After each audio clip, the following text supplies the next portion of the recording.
Alright, so I've already told you guys, channel's gonna be changing up just a little bit.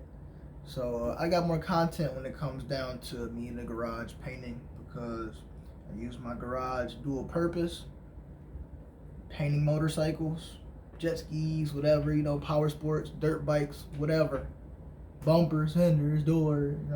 So that's one, and then I use it as well for my personal stuff, like everybody else. So this is one of them videos that I'm posting up just as like just changing it up, something different. Get used to it. Sorry, not sorry. I'll probably rub my nose, and I'll probably sniff a lot. I'm just getting in from being outside. It's actually, let me use my phone here. My watch I cut off. It's 4:24 a.m. and I came from the garage and putting primer down. I'm laying that primer down, boy, on the gas tank. I probably should have filmed it. Yes, my shirt says just one more car part, I promise. Ignore my quarantine, you know what I'm saying, whatever. Yes, I do paint motorcycles. Okay, but today's topic is, what spray gun did I use in the very beginning? Now, I guess, which I'm holding it, but when I started the business, can't remember exactly which year, but I'm not gonna be like super detailed right now anyway. That's not what this video is about. When I started the business, it was on a budget. When you start a business, you don't know how it's gonna go. You don't know, you're gonna invest 500, 1,000, 2,000, a million, whatever you're gonna invest into it. You don't know how it's gonna go. If you're gonna bake cookies, you have to buy the stuff to prepare the cookies and provide the cookies, but you don't know how good they taste. So I always recommend to people, start out not spending a whole lot of money. So I had a budget of like $500, and in that budget, the air compressor was the most expensive thing. So it only left me a handful of dollars to get a spray gun, right? Now, I didn't go super cheap on a spray gun, but at the same time too, I had a 26-gallon air compressor. So you're limited on what kind of spray gun you can get. You cannot get a high volume, high pressure. You cannot get one of them high transfer efficiency guns, or whatever you're called nowadays. So you're stuck with, like I said, a certain amount of guns you can get. Low volume, low pressure.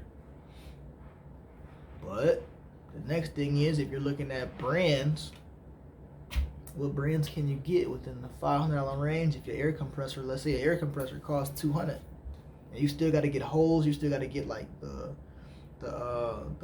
filters, you still got to get, just certain things you have to have. Okay, I'm not gonna get into all of that because I did not think this video was gonna be 3 minutes long, and then we're already at 3 minutes long, and we're not even at the point yet. But it's only so much you can get, right, within the price range or the budget. I just wanted to get just enough stuff to get rolling. I knew I was gonna have to do more work on the end, because like if you get a super expensive spray gun, when you get done with the clear, you can get an off the gun finish and be done. Whereas with more of the budget oriented stuff, you're gonna have to wet sand and polish, no matter how you look at it. You're gonna have to cut and buff it. Not gonna lie, I've gotten really good with this gun where I didn't have to cut and buff. I could give it it was off the gun, boy. But anyways, let's get into the gun, man. So look, so this is what I did, right? So, dang, I ain't mean to stick my finger in my nose, but this is gonna be a one take. So, he goes by the Old Man, THY, the Old Man. Actually made me get the air compressor and all this other stuff. He made me do all this research. So big shout outs to you if you're watching this video, man, because I wouldn't be this far if it wasn't for you. Really, in all my business adventures and whatnot, if it wasn't for you, man, wouldn't be where I am. Back to the show. So, like I said, on a budget, balling on a budget, this is the spray gun that I went with, right? Not gonna lie, Eastwood. Oh, kill 'em. Eastwood.com has a very similar gun, and it literally says R500, and they have one that says P500, and they're charging $200-300 for that gun, and it looks just like it. They changed the red. They used to have one a few years back though that actually looked identical. Like I had two of them, identical. I got this from Home Depot for $50. It's a low volume, low pressure spray gun. It worked fine on 26-gallon Harbor Freight air compressor. You can't spray for a long period of time.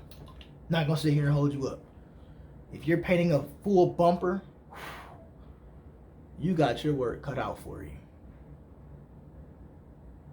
You're painting a fender or a door, well, the door, good luck. I mean, you can get it done, but you're gonna have more work on the end.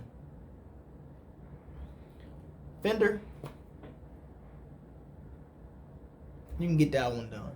Paint motorcycle parts, like if you're painting just 1 or 2 parts with a 26-gallon in this gun, you're fine. If you're painting any more than that, oh no, it's a wrap. So anyways, it's not too bad. The fan pattern on here is pretty decent. Again, it's a starter gun. I actually sprayed, now I didn't use this one. This is a brand new one. This is a brand new one, but I have two. Because I started out with one gun. I was using one gun for my base coat and clear coat. And then as I started getting more jobs and doing more business, and then I was like, I'm gonna buy a second one so that way I can have base coat and then another one for clear coat. Keep it separate. It's the best way to do it. Have multiple guns, but like I said, you're on a budget. Something caught my attention. I want the business to pay for itself. So I don't want to have to use my personal check to fund the business, because if my job lets me go, or if I get laid off, or if I get hurt and I can't go to work, however it go, I don't know, whatever happens, that check isn't funding it. So I need the business to, and once I put my initial money into things, I need that to hurry up. Regardless, I'm trying to hurry up, man. We're at almost 8 minutes. Anyways, this is the spray gun. So technically speaking, I have 3 of these. 2 that are used, and then this one is brand spanking. The 2 that I used ended up going out. I used them until they would not work anymore. The O-rings on the inside and whatnot failed, and it was leaking and pissing everywhere, and it was, that was probably about a good year. I want to say 2. It's a good 2 years of use. So yeah, that $50 gun made me a lot of money. It did its job. Like I said, I got so good at it that I was able to put the base coat down, and I don't want to get into all my stuff because I had to learn tips and tricks and stuff. You know what I'm saying? I had to learn some things. I don't want to just, because this is how I eat, so I'm not trying to throw things out there like that. But anyways, I've learned how to lay the base coat down and then put the clear down. And when I put the clear down, boy, it is off the gun. You know what I'm saying? Off the gun. So I probably should post some pictures in this video, but I'm not editing this video. I'm going to post this video up just like this. It's already long enough, and I'm not cutting none of this out. I feel like everything needs to be in there. If you guys need me to, or if you would like, or you want me to go in more detail and talk about from the very beginning when I started back in 2013. Yep, 2013 when I started painting and whatnot. If you want me to go in detail on that and talk about my setup more in depth, like the in depth. Whatever, man. You know what I'm talking about. So if you want me to go over my setup from the very beginning and talk about the air compressor, the hoses, and my business plan on when I first started and how I got things rolling and why I do what I do and how I did what I done did and all this other spaghetti, let me know in the comments. I'll get more involved. I just wanted to keep this video short, but I'm at 10 minutes and I thought it was gonna be like a 2-minute video. So regardless, like I said, this the spray gun, R500, pretty decent gun. Get you a, I didn't have any high flow fittings, but if you put a high flow fitting on this, it'll be pretty decent. Oh, it's also a 1.3 tip. 1.3. I was gonna break the gun down and talk about it a little bit more, but we're at 11 minutes. So, well, not quite, but we almost there. Regardless, if you want me to go in more detail on how I started, what I'm doing, I'm still working out of a home garage, but that's a different story for a different time. So again, if you want me to be more transparent, more in depth on how everything is going and how things are, just let me know.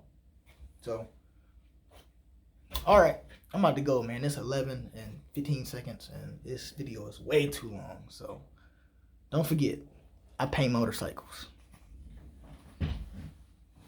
And when I bring that bike out and I drag that boy, I'm out to, anyways, I'm out. The next video, I am thinking about talking about built versus bought. That's if I don't make another video on this one. If I make another video on like my paint setup and stuff, my next video is probably gonna be built versus bought. I'm probably gonna try to make that a debate, since a lot of my people are motorcycle enthusiasts, motorcycle racers and whatnot. Build a motorcycle or buy a motorcycle. Like, do you build? Don't answer it in the comments. I mean, but if you are interested in that, drop it so that way, you know what I'm saying? But build an older motorcycle and why?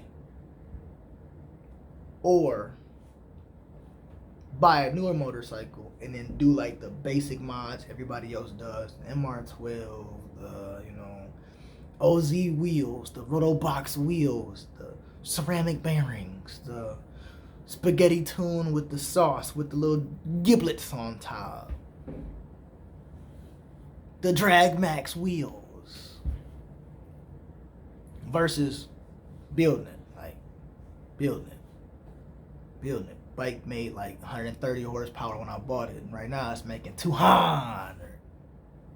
All right, that's all I got, man. We got 13 minutes, man. I gotta go. Golly. And remember, when your lady asks you a question about the car stuff, just one more car part, I promise. But I need to change the car to bike. Cross that out, bike. I promise. I don't